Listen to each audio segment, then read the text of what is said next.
इस बार board exam देने जा रहे हो ना, और आपको ये लग रहा है कि अगर कोई मुझे बता देता कि बोर्ड के एग्जाम की कॉपी कैसे चेक होती है तो मेरे भी 10 नंबर 15 नंबर बढ़ जाते। क्योंकि याद रखिएगा, आपके अगर एग्जामिनर के माइंड सेट को आपने समझ लिया तो आप बोर्ड के एग्जाम में बहुत अच्छा स्कोर कर सकते हो। क्योंकि एग्जामिनर को ये नहीं पता होता कि जिस बच्चे की कॉपी है वो साल भर कितना पढ़ा है। आपके कॉपी का प्रेजेंटेशन जो होता है ना, वही देख करके वो आपको नंबर देता है। वो क्या सोचता है, उसकी क्या थिंकिंग होती है, वो डायग्राम्स वाले क्वेश्चंस पे कैसे नंबर देता है, न्यूमेरिकल्स को कैसे चेक करता है, थ्योरी को कैसे चेक करता है, लेखक कवियों के नाम नहीं लिखे होने पर क्या सोचता है और कितने नंबर देता है, आज इस वीडियो में हम लोग डिस्कस करेंगे। और मैं आपको जो बातें बताऊंगा, भाई आप 10-12 नंबर बढ़ाना चाहते हो तो ये वीडियो आखिरी तक जरूर देखना। सबसे पहले हम बात करेंगे कि आपके मन में डाउट कौन से आते हैं। भाई आपके मन में डाउट आते हैं बच्चों कि क्या एग्जामिनर जल्दी जल्दी कॉपी चेक करता है, या आपके मन में डाउट आता है कि खराब लिखेंगे तो क्या हमारे नंबर कट जाएंगे, या आपके मन में डाउट आता है कि अगर स्टेप सही है पर अंतिम उत्तर गलत है, यानी आपने सब कुछ सही किया है पर लास्ट में आपका गलत हो चुका है, आंसर लिखते वक्त आपने गलत किया है, तो क्या आपके नंबर कटेंगे। मैं सब कुछ बताऊंगा, हर एक पॉइंट के बारे में बात करूंगा। फिर उसके बाद अगर हम लंबा लिखेंगे तो क्या ज्यादा नंबर मिलेंगे, और एग्जामिनर कॉपी चेक करते समय क्या सोचता है। क्योंकि बच्चों कहीं ना कहीं हमने एग्जामिनर से बहुत अच्छे से बात की है जब वो कॉपी चेक करके आते हैं, क्योंकि हमारे बहुत सारे रिलेटिव ऐसे हैं जो बोर्ड की कॉपी चेक करते हैं। दूसरी चीज बच्चों, छोटी छोटी चीजों को बहुत ज्यादा ध्यान से सुनिएगा, क्योंकि अगर आप अच्छे से सुनोगे तो आप अच्छे नंबर पाओगे। फिर उसके बाद अगर एग्जामिनर मूड में हुआ तो क्या कम नंबर देगा, यानी अगर वो घर से लड़ाई करके आया तो क्या कम नंबर मिलेंगे। ऐसे सवाल चलते हैं ना मन में, घबराओ मत। अगर खाली छोड़ दिया तो क्या होगा, यानी आपने 1-2 पेज खाली छोड़ दिए फिर आप लिख रहे हैं तो क्या होगा। फिर उसके बाद क्या कॉपी एक बार चेक होने के बाद दोबारा चेक हो सकती है, क्या आप उसको दोबारा चेक करा सकते हो। और उसके बाद गलती से अगर नंबर जोड़ना भूल जाए तो क्या। ऐसे बहुत सारे सवाल चलते हैं ना। तो देखो, मैं सीधे सीधे कुछ चीजों के बारे में पहले ओरली बात करता हूं, फिर आपको लिखे हुए चीजें बताता हूं। बहुत ध्यान से सुनो बच्चों। मैंने कहा ना कि एग्जामिनर जल्दी जल्दी कॉपी चेक करता है। हाँ, एग्जामिनर को के पास प्रेशर जरूर होता है, लेकिन वो क्या सोचता है अभी बताऊंगा। खराब लिखावट से नंबर कटते हैं नहीं। अगर आपकी राइटिंग बहुत ज्यादा खराब नहीं है तो भाई आपको बहुत ज्यादा कुछ फर्क नहीं पड़ने वाला। दूसरी चीज बच्चों, क्या स्टेप सही है, अंतिम उत्तर गलत है, इसके बारे में अभी मैं पूरा कॉपी ही लेकर के आया हूं एक टॉपर बच्चे की, जिसके बोर्ड के एग्जाम में 96 मार्क्स आए थे। उसके बाद बात करते हैं, लंबा लिखेंगे तो क्या ज्यादा नंबर मिलेगा। भाई ऐसा नहीं होता है, ये आपके अंदर का एक भ्रम होता है बच्चों। जितना पूछा गया होता है उतना ही लिखना होता है, आपको ज्यादा नहीं लिखना होता है। कितना लिखना होता है, अभी इसी वीडियो में आपको कॉपी दिखाते हैं टॉपर वाली। एग्जामिनर अगर मूड में हुआ तो क्या कम नंबर देगा, ऐसा भी नहीं होता। क्योंकि कॉपी एक नहीं 2-2 टीचर चेक करते हैं। पहले एक टीचर चेक करता है, फिर उसके बाद वो सीनियर टीचर के पास जाती है, फिर उसके बाद वो फाइनल करता है, तब मार्क्स चढ़ाए जाते हैं। उसके बाद खाली जगह छोड़ दिया तो भाई ये तो कॉमन सी मिस्टेक है। क्यों छोड़ोगे खाली जगह, नंबर तो घटेगा ना। मान लीजिए आपने 2 पेज छोड़ दिए तो तीसरे पेज तक एग्जामिनर थोड़ी ना जाएगा, आपको पेज नहीं छोड़ने हैं खाली। फिर उसके बाद क्या कॉपी दोबारा चेक होती है, बिल्कुल कॉपी आप दोबारा भी चेक करा सकते हो, लेकिन मैं रिक्वेस्ट करूंगा इस वीडियो को देख लो ताकि ऐसी नौबत ही ना आए। गलती से नंबर जोड़ना, अरे भाई वो एग्जामिनर है, उसको बहुत एक्सपीरियंस है, तो कॉपी कैसे गलती से छूट जाएगी, नंबर कैसे वो नहीं जोड़ेगा, ये सारी चीजें होती हैं। अब बच्चों गौर से समझो, मैं सबसे पहले बताऊंगा कि आंसर कैसे लिखा जाता है, कौन सी आंसर राइटिंग हैक्स होती है, फिर मैं बोर्ड वाली कॉपी दिखाता हूं जो कि आपके जो टॉपर बच्चे ने लिखी है। बच्चों ध्यान से देखो कि आंसर राइटिंग हैक्स में सबसे पहली चीज आपको फॉलो करनी है कि आप जब आंसर लिखने जा रहे हो तो आप कोशिश करिए कि आप एनसीईआरटी के जो पॉइंट्स हैं उनको आप लिखने की कोशिश करिए। अब बहुत सारे बच्चे इस वीडियो को देख के घबरा गए होंगे, आप बिल्कुल भी मत घबराओ। अगर आप ज्ञानोदय के छात्र हैं, आप ज्ञानोदय से क्लास 10th के शक्ति बैच से, शक्ति 2.0 बैच से, या यूट्यूब से कहीं से भी पढ़े हैं, तो आपको एनसीईआरटी लाइन बाय लाइन हमारे द्वारा या हमारे टीचर्स के द्वारा पढ़ाई गई है, आपको टेंशन लेने की जरूरत नहीं है।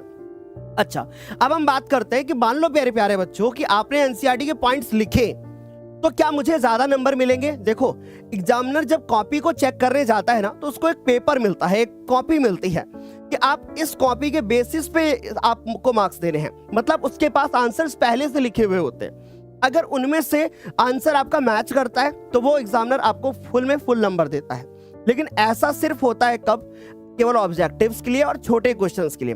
जो बड़े क्वेश्चंस होते हैं एग्जामिनर उसमें पूरा क्वेश्चन का आंसर ध्यान से पढ़ता भी नहीं है। तो किन चीजों पे ध्यान देता है अभी देखोगे आप। पूरा क्वेश्चन का आंसर पढ़ता भी नहीं है क्योंकि उसके पास लाइन बाय लाइन पढ़ने का टाइम नहीं होता। वो कैसे पढ़ता है, क्या करता है, टॉपर की कॉपी अभी मैं आपको दिखा के बताऊंगा।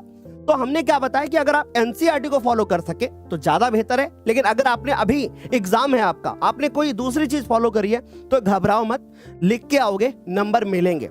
लेकिन मेरा ऐसा मानना है कि भैया आप एनसीईआरटी को जरूर फॉलो करें, एनसीईआरटी के पॉइंट टू पॉइंट पर चलें।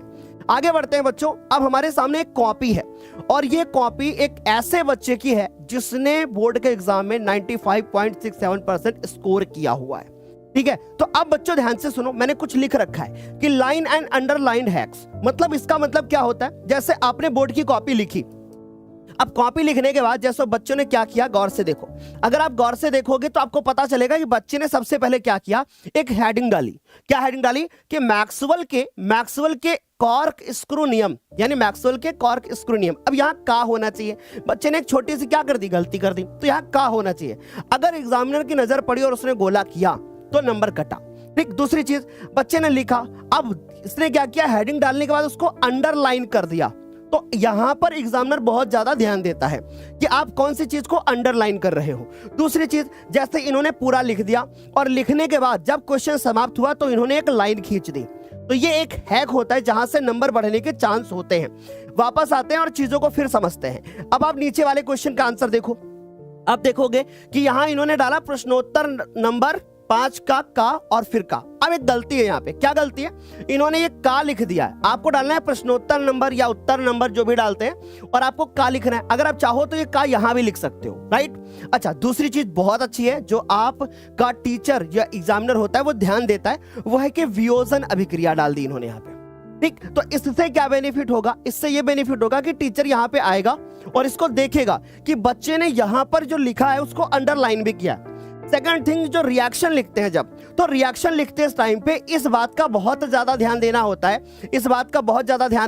है, कि भैया अगर आप रिएक्शन लिख रहे हैं कोई भी, तो उस रिएक्शन को लिखते टाइम पर आपने सबसे पहले क्या किया, उसको बैलेंस भी किया है ना। देखो आगे इसने 2 लिखा है, एरो लगाया है इन्होंने, फिर उसके बाद यहां पर भी बैलेंस किया है, यहां पर भी लिखा है। पर इन्होंने एक बहुत प्यारी चीज करी है जो इनके नंबर्स बढ़ाती है, वो ये करी है कि अगर इन्होंने एरो ऊपर की तरफ बना दिया, यानी कोई चीज अगर गैस होती है तो ऊपर बना दिया इन्होंने। फिर दूसरी चीज, जो रिएक्शन लिखी है उसके नीचे इन्होंने लिख दिया कि भैया ये सिल्वर क्लोराइड है। समझ में आ रही बात, सिल्वर क्लोराइड है। फिर यहाँ पे इन्होंने सिल्वर लिख दिया, ये क्लोरीन लिख दिया। अब गलती क्या करी, सिल्वर क्लोराइड तो लिखा पर नीचे चांदी लिख दिया, यहां गलती हो गई, इन्हें चांदी यहां लिखना चाहिए था। तो ये छोटी छोटी सी मिस्टेक्स होती हैं, अगर टीचर की नजर जाती है तो वो नंबर काटता है। समझ गए, तो यहां तक समझ में आया होगा। आगे बढ़ते हैं, अब दूसरी चीज के बारे में बात करते हैं, दूसरे हैक के बारे में बात करते हैं। Don't forget to mention question number. अब मान लीजिए कि आपके बोर्ड के एग्जाम में 4 क्वेश्चन आए और उसमें अथवा था कि आपको 2 करने थे, 2 नहीं करने थे, और आपने वहां पे क्वेश्चन का नंबर डाला और फिर आपको ये समझ में नहीं आ रहा है कि भैया अगर मैंने क्वेश्चन नंबर डाल लिया और वो अथवा में था तो मैं क्या करूं। तो आपको ऐसे लिखना है कि जैसे मान लीजिए पहले का है, बहुत ध्यान से समझना। जैसे मान लीजिए आपका पहला क्वेश्चन है और पहले का आपका का क्वेश्चन है और अथवा करके आपका नीचे क्वेश्चन है, एक नीचे यहाँ पे क्वेश्चन है, तो आपको डालना है पहले का और अथवा वाला करने जा रहे हो तो आप उसकी हेडिंग डाल दो। और अगर क्वेश्चन नंबर आपने नहीं डाला यहां पर या फिर यहां पर, तो टीचर फिर पन्ने को पलटेगा, अगर उसको समझ में नहीं आएगा वो उस पे नंबर नहीं देगा। भाई बेशक कम लिखो पर सीक्वेंस से लिखना बहुत जरूरी होता है। आप नंबर्स के लिए आप पहले चीजें सोचो कि आपका टीचर जो कॉपी चेक कर रहा है ना वो दुश्मन नहीं है आपका, आपको नंबर वो भर के देना चाहता है, उसका दिल करता है कि वो आप, क्योंकि देखो एक बहुत अच्छी सी बात सुनो, वो जानता है कि आपने मेहनत करी है, लेकिन उस मेहनत को दिखाना है ना, तो हमें सीक्वेंस से फॉलो करते हुए चीजें आनी है और नंबर्स डालने हैं। समझ गए। अब इस पेज पे क्या कारीगरी की गई है जिससे उसने पूरे में पूरे नंबर पाए। और मैं सच आपको बता रहा हूं, ये एक कॉपी है, बहुत अच्छे से सुनिएगा, एक ऐसे बच्चे की कॉपी है जिसने बोर्ड के एग्जाम में 95.67 स्कोर किया है, और वो हमारे यहाँ पे यूपी की लखनऊ की ही एक बच्ची है। बहुत ध्यान से सुनो। अब बच्चों बात करते हैं हमारा ये आंसर जो क्वेश्चन नंबर 4 है, बहुत ध्यान से देखो इसने क्या किया। यहाँ पे इन्होंने क्या किया कि ही आस्क्ड, पूरा आंसर लिखते हैं पूरा, और लिखने के बाद इन्होंने एक लाइन ही खींच कर दी, ऐसे एक लाइन कैप ऐसे खींच दिया। तो अब इससे एक बेनिफिट होता है, बेनिफिट ये होता है कि टीचर को पता होता है कि यहां से क्वेश्चन जो है वो चौथे का ए समाप्त हो चुका है। और आप लोग अगर बोर्ड एग्जाम देने जा रहे हो तो आपको बहुत अच्छे से पता है कि ग्रामर में हमारे पास इस तरीके से 4-5 सवाल आते हैं, और देखो किस तरीके से चारों सवालों को एक पेज में कर देना है। इससे बेनिफिट क्या होता है, जब इससे बेनिफिट ये होता है बच्चों कि जो टीचर होता है ना, बस ऐसे चेक करेगा 2 नंबर देगा, ऐसे चेक करेगा 2 नंबर देगा, ऐसे चेक करेगा, ऐसे चेक करेगा, और टीचर को भी लगेगा कि बच्चा पढ़ने वाला है। ठीक है, आई रिक्वेस्ट कॉपी ऐसे ही लिखना। रफ काम कहाँ करेंगे, बहुत सारे सवाल चल रहे हैं, डायग्राम्स कैसे बनाएंगे, सब कुछ बताऊंगा, प्लीज ध्यान से सुनिएगा। तो हमने क्या बताया कि भाई आपको नंबर डालना नहीं भूलना है, नंबर डालना भूल गए तो भाई मार्क्स कट गए। आगे बात करते हैं। अब बड़ा सवाल ये आता है कि भैया मैथमेटिक्स, अब मैथमेटिक्स में हम लोग रफ काम कहाँ पे करें। इसके लिए मैं आपको कुछ चीजें बताता हूं। आपको कोई सलाह देगा कि भैया जिस पेज पे कर रहे हो उसी पे रफ काम कर लो, आपको कोई सलाह देगा कि नहीं भैया हम पीछे कर लेते हैं। अब जो एग्जामिनर होता है ना, उसके माइंड में क्या चलता है, उसको आपकी कॉपी पता है कैसी चाहिए, उसको आपकी कॉपी चाहिए साफ सुथरी, एकदम क्लीन। जितना ज्यादा आपकी कॉपी साफ होगी उतना ही ज्यादा एग्जामिनर के माइंड पर प्रभाव पड़ेगा। अब सुनिएगा गौर से, मैं ऐसी बात बताने जा रहा हूं जिसको सुनने के बाद आप भी गौर करोगे। सुनो, एक बच्चा है, इस बच्चे की कॉपी एग्जामिनर पहले से क्या कर रहा था, चेक कर रहा था, राइट। इसकी कॉपी चेक कर रहा था। इसकी कॉपी बहुत बेस्ट तरीके से लिखी हुई थी। आपकी कॉपी गई और आपकी कॉपी, इसके बाद आपकी कॉपी जो है, अब ये आपकी कॉपी चेक कर रहे हैं। पहले इनकी कॉपी चेक हो रही थी, उसके बाद अब आपकी कॉपी चेक हो रही है, राइट। अब जब आपकी कॉपी चेक हो रही है ना, तो इसकी कॉपी से अच्छी नहीं है। एग्जामिनर के माइंड पर इस बात का प्रभाव पड़ता है कि आपके आगे कौन है और आपके पीछे कौन है, इस बात का ध्यान रखना। तो अब इससे कैसे बचा जाए, इससे कैसे बचा जाए, इससे बचने का एक साफ तरीका है कि आप कॉपी को साफ साफ लिखो। आप साफ साफ लिखो, आपका साफ लिखा होगा।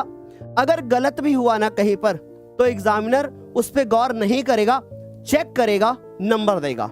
समझ गए। अब मेन बात करते हैं, रफ काम उससे पेज पे करें या फिर दूसरे पेज पे करें, किस पे लिखने से एग्जामिनर हमें ज्यादा नंबर देगा। देखो बहुत गौर से बताता हूं, इस रफ काम का ना तो नंबर पे फर्क पड़ना है और ना ही कॉपी पे फर्क पड़ना है। लेकिन हाँ, अगर कॉपी साफ लिखना चाहते हो तो आंसर्स को जो लिख रहे हैं आप, जहां पर कॉपी के पीछे रफ काम को करें।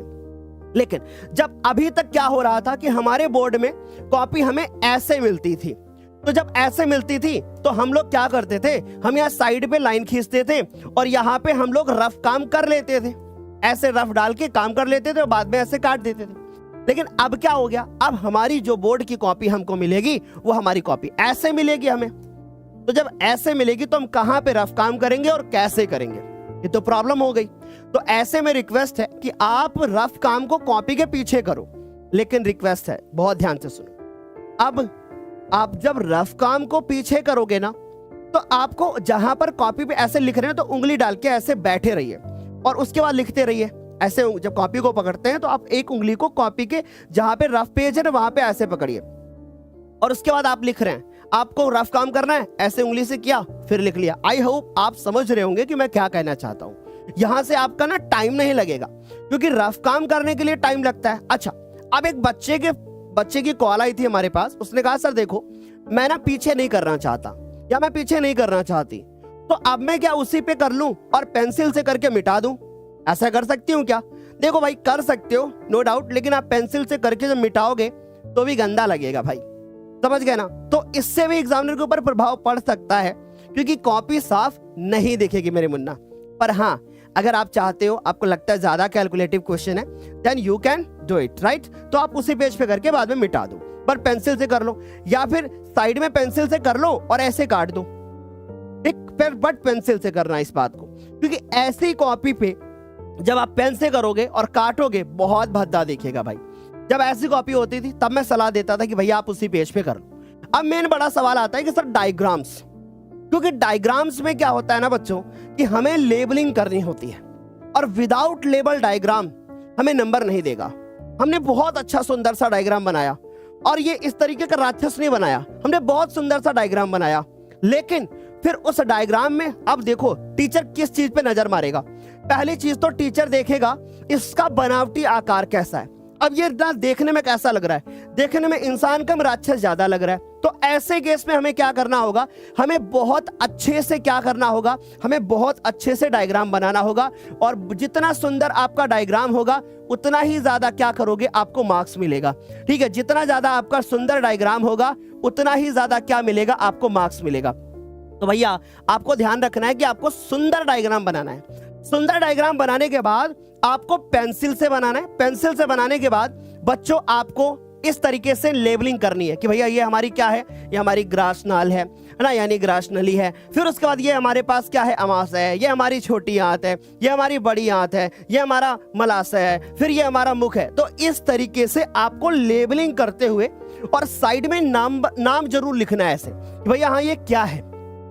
और एक चीज बहुत गलत करते हैं बच्चे, जब इसकी लेबलिंग ऐसे करते हैं, चित्र बनाया एक ऐसे लेबलिंग कर दी, ऐसे कर दी, ऐसे कर दी, ऐसे कर दी, ऐसे कर दी, ऐसे कर दी।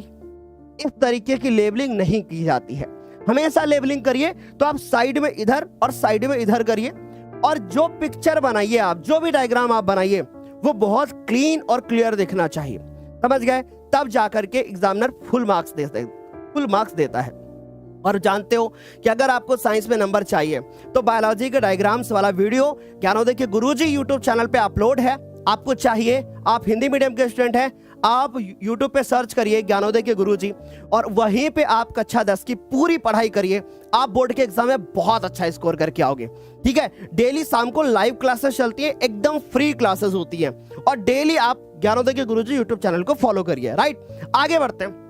अब हम बात करते हैं कि भैया हमारे बोर्ड के एग्जाम में ये सब्जेक्ट वाइज कौन सी टिप्स हैं जिनको हम फॉलो कर लें तो हमारे 10-15 नंबर बढ़ जाएं। सीधी बात करूं क्या? चलो अब मेरी बात को गौर से समझना बच्चों। अगर हम बात करें तो जैसे मैथमेटिक्स के बारे में बात करें तो सर मैथमेटिक्स में मात्रक लिखना बहुत जरूरी होता है। मात्रक सर जैसे कि आपने कोई भी चीज करा, आपने लिख दिया कि भैया हाँ ये हमारी दूरी कितनी आई है, हमारी डिस्टेंस कितनी आई है, 5 सेंटीमीटर, ऐसे कर दिया हमने।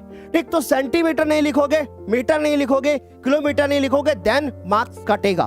तो यूनिट लिखना मत भूलिएगा। दूसरी चीज, जो आप फॉर्मूला लिखते हो ना वो बहुत जरूरी होता है।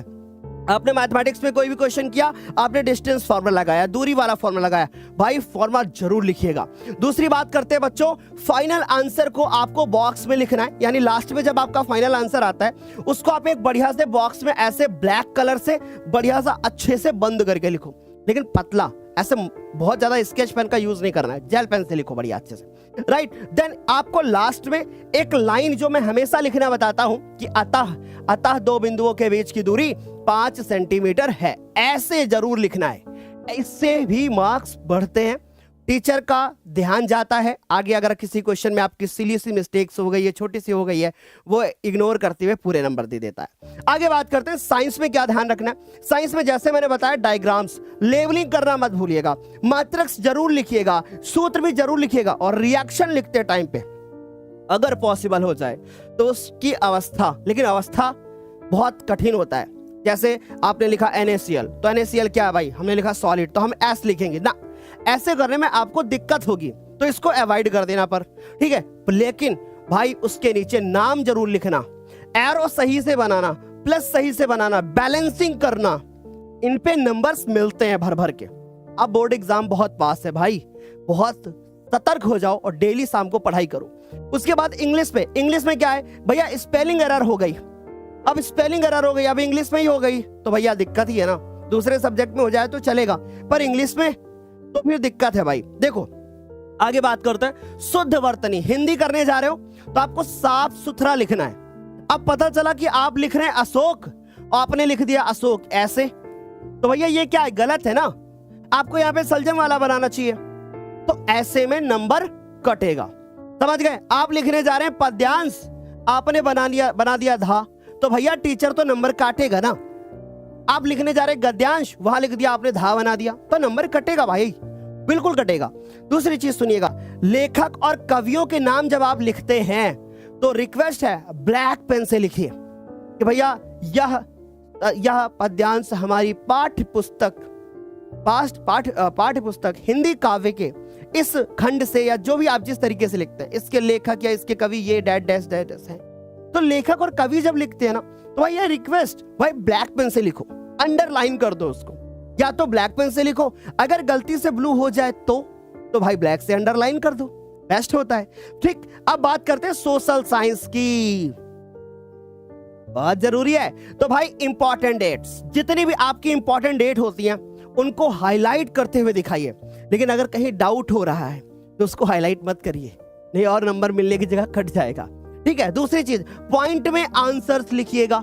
अगर पॉइंट में आंसर लिखते हैं तो ज्यादा नंबर मिलते हैं, पर हाँ अगर कोई आंसर आपको लगता है मुझे कम आता है तो उसको पैराग्राफ में लिखो, और अगर अच्छे से आता है पॉइंट्स में लिखो, कॉम्बिनेशन बना के चलो। कोई आंसर पैराग्राफ में लिखा, कोई आंसर आपने पॉइंट्स में लिखा। अब ऐसा नहीं कि पॉइंट हो गए तो सारे पॉइंट्स में लिख के आ रहे हो, ऐसा भी नहीं करना है, समझ गए। अब लास्ट में आते हैं, एक छोटी सी टिप्स देते हैं, उन बच्चों को देते हैं जो बच्चे साल भर कुछ नहीं पढ़े हैं, उनको एक छोटी सी टिप्स देते हैं। देखो एक बहुत प्यारी सी बात बताता हूं, आपने साल भर अगर कुछ भी नहीं पढ़ा ना, तो जब आपके सामने आपका बोर्ड का पेपर आए तो बस एक बात सोच लेना, जितनी भी चीजें आज तक आपने सीखी हैं वो तुम्हें उसके आंसर्स में लिख के आनी है। भाई हमारे शिवम भैया ने बोला था कि ऐसे आंसर्स के मुझे आंसर्स लिख के आने हैं, ऐसे क्वेश्चन होंगे जिनका आंसर मुझे नहीं आता, मुझे टूटा फूटा कुछ भी आता उसके बारे में लिख दो। आपसे रासायनिक अभिक्रिया के बारे में पूछा गया, तुम्हें कुछ भी आता लिख दो। लेटर एप्लीकेशन पूछा गया, कुछ भी बना के लिखना जरूर है। देखो एक चीज बताता हूं, ना लिखने से तो कुछ नहीं मिलेगा, पर कुछ लिखने से कुछ तो मिलेगा ना भाई, इस बात को ध्यान रखना। और हाँ, मेरी तरफ से ऑल द वेरी बेस्ट, जाओ और अपने बोर्ड के एग्जाम में फोड़ के आओ, और एक कमेंट इस वीडियो में करके जाओ आज का ये वीडियो कैसा लगा, क्या आपको थोड़ा मोटिवेशन मिला, और क्या आपको पता चला कि एग्जामिनर का क्या माइंड सेट होता है जिससे वो इस बार बोर्ड के एग्जाम की कॉपी चेक करने वाला है। Thank you so much. आइए मिलते हैं हम लोग डेली शाम को 6 बजे चैनल पे क्लास होती है, 10 बजे क्लास होती है, और हाँ एक क्लास शाम 4 बजे भी होती है, क्योंकि इस टाइम पे चल रही है बोर्ड एग्जाम्स की तैयारी। तो थैंक यू सो मच, मिलते हैं अगली वीडियो में।